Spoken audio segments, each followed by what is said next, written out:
Our first speaker is Sean Buckley. Sean is a partner with his father, Fred Buckley, at Buckley Financial Planning, with offices in Columbus and Cincinnati, where they serve clients in 13 different states. Sean has been an advisor since 2011 and is currently serving on the Securities America Advisory Council, where he shares his unique generational insight and perspective. A Bachelor of Science graduate in 2006 from The Ohio State University, Sean also earned his Master of Education at Antioch McGregor University and completed a CFP program at the Fisher College of Business at The Ohio State University. Since 2011, Buckley Financial has achieved an incredible annualized growth rate of 30%. Please welcome the young, the witty, and the super successful Sean Buckley.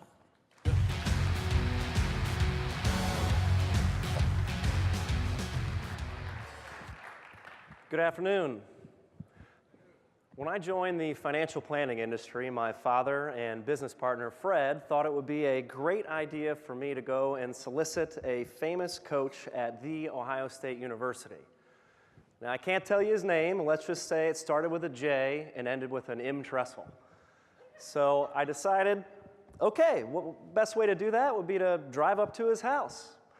I went up his driveway, had a pit in my stomach, and thankfully for me, him and his wife and their 2 dogs were outside. So I got out of my car, I shook his hand. I said, I'm new to this industry, I'd love it if you introduced me to some people. And surprisingly, he is one of my best clients today. Just kidding.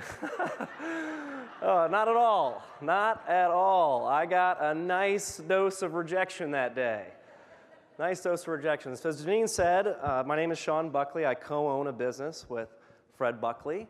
He has been in the industry since 1979. I joined in 2011. She's correct. We have tripled our gross revenue. I am 35 and my father is 61. And according to the CFP Board of Standards, about 45% of advisors are over the age of 50 or more experienced. The same research, that joke didn't land as well as the Jim Tressel one. All right, the same research states that 69% are over the age of 40. That means that most of you are approaching or at least thinking about retirement.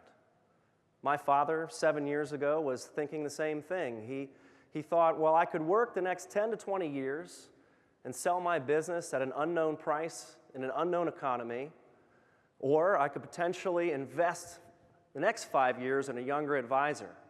He realized it might be better if he worked smarter, not harder. He thought that a younger advisor could potentially carry the workload, increase revenue, increase capacity, and he knew that there was a rich legacy of wisdom that he's accumulated and would like to pass on. I'm frequently approached about how we have been successful and how to integrate a younger advisor or a child into a practice. And since 2011, we realized that there is a problem in our industry. So I have called my talk today, How to Create a Partnership with a More Experienced and Younger Advisor in Your Practice. And I'm going to give you 3 things that have helped us be successful. The first thing we learned is that a younger advisor, me, needed to demonstrate passion and integrity. Younger advisors may need a lot of things, but they definitely need passion and integrity. I'm going to paint a picture of passion. And the first part about passion is that it requires being a self-motivator. I had to have an internal start button that woke me up in the morning to put everything into this business. A more experienced advisor cannot teach this. I had to bring to the table a vision for our industry, value to clients, without being asked to. The second part about passion is the willingness to embrace rejection. You know, the world was not blessed because I joined Buckley Financial Planning. You know, there weren't just droves of people coming into my office saying, I want to hire you. So it requires us to solicit people. I initially started with my natural market. These are people who knew me, and of course, they loved me. Yet most would not hire me. They liked me, they hung out with me, but they were not interested. feeling and embracing that rejection and moving forward is what allowed me to develop sales skills and demonstrate passion. Are you, as a younger advisor, willing to eat a rejection sandwich most days? Are you willing to be rejected for several years? If not, walk now. You might be better off in a different industry. The next way I'd paint passion, I'd also encourage the more experienced advisor to send the younger advisor to be rejected and coach them through it. That was one of the best parts of Fred and I. He did send me to Jim Tressel's house, and I got firmly rejected, and he coached me through it on how to reach people outside of my natural market. And when passion wanes, it's important to have a long-term vision for the next 20 years. I pushed myself hard to add value to this industry. And a lot of my genius or one-of-a-kind ideas had, in fact, been done before. And thankfully, Fred was patient with me. We tried some new ones, some old ones. When it worked, great. When it didn't, we threw it out. And the important part as a younger advisor was coming to the table with some type of thought and strategy behind what I wanted to do. I couldn't just show up and say, we need to do X, Y, Z. I had to demonstrate that there was value and efficiency behind that idea. That, coupled with a more experienced and open-minded advisor, created an environment that explored yet vetted new ideas. And last part of the passion picture is that being passionate also means being teachable. It was important for Fred and I to develop a written action plan so that he was engaged in my success and I was accountable. That goals and deadlines were important with that. Part of it was getting my CFP. So after year 3, I had the experience, I took the test, I got my CFP. Are you, as a younger advisor, pursuing that? Again, with all affection, I have to ask, why are you in the business? It's a very important part of this industry to have some type of learning and educational goals. So set a goal, set a deadline, and maybe if you're lucky, there might be a bonus attached to it. There was not for me, but that's okay. That's what happens when you work with your father, There's not a lot of bonuses. He watches the grandkids. Big bonus there. That's great. It's good enough. So I'd like to talk about integrity. I want to define integrity as doing what you say you're going to do, when you're going to do it, and in the manner it's supposed to be done. You do not need integrity to be a financial advisor. But having integrity makes you an advisor worth hiring. We, as a company, have integrity, and we expect our clients to have integrity as well. Part of our business principle is to work with people on a full-service financial planning engagement and manage their entire portfolio and be in their corner. We want to work with people who want to hire us. It's another story. Earlier on, when I joined, I worked very hard.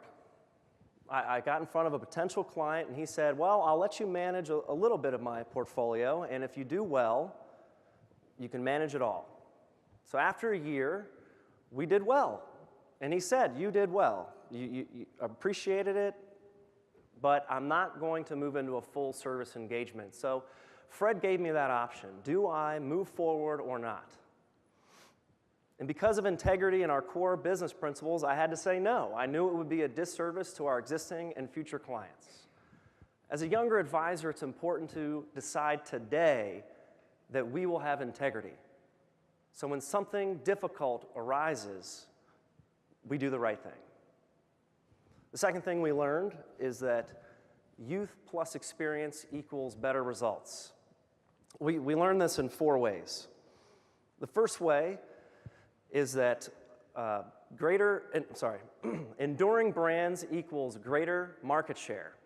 Something happened when Fred started sharing his contacts and his resources with me. The Buckley Financial Planning brand now was 2 generations and began to tell a story. This brought clients into that, which gave us better referrals. The second thing we learned is that greater capacity equals a better work-life balance. 2 advisors in a growing business increases capacity, increases workload. At the same time, we don't live to work. Family is important to us. So Fred was able to use some of this additional capacity and recently spent 6 weeks hiking the Appalachian Trail.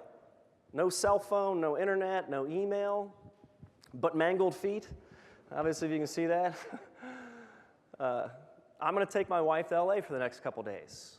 These are benefits of a greater capacity. The third thing that we learn is that greater autonomy equaled greater innovation, and greater innovation equaled better results. At first, Fred had some tight reins on me in what I did. As I displayed some success, he allowed me to try some things. I was able to bring to the table new client proposals, more efficiency in the office, and different investment ideas. And that innovation generated results because they were things that Fred might not have thought of. The last way that Youth Plus experience equals better results is that greater accountability means fewer mistakes. And simply put, 2 sets of eyeballs are better than 1. And when you have 2 advisors working together, it is more beneficial for the client. Lastly, the third thing we learned is that we had to develop a set of checks and balances through a combination of trust and brutal honesty. Every year, Fred and I get together and we go over everything. We talk about our revenue, our family, our investment strategy, our pricing, you name it. It gets put on the table in an honest way, and we develop metrics from that. And since we have metrics, we watch them. We don't just complain to our spouse or my mother, or our friends or another advisor about an underperforming element in the business. We honestly talk with each other. I mean, and let's be frank, a father and son working together, this is the guy who grounded me when I was 15, Why, you may ask? I threw an amazing party. It was the best 15-year-old party ever. Best 15-year-old party. However, I was too immature and lazy to clean anything up. So Fred found that mess. I got grounded. Being in business with anyone creates adversity. Here's how Fred and I keep a short account with each other. Clarity, honesty, and forgiveness. When there is adversity, we work through it, and we forgive each other. Communication is the bedrock of our work and family relationship. In closing, appreciate you guys letting me be up here, and I know that the more experienced advisors in this room have done well. You've achieved. You should be proud of that. And there's personal satisfaction investing in a younger advisor. Fred would describe that satisfaction as total trust and respect on both sides that has created excitement for the future. I would describe it as doing something I love with somebody that I love. There's tremendous opportunity investing in the younger generation. We have the potential to make more money, secure our legacy, and do something beneficial for the people around us by helping them with their future. Thank you for your time.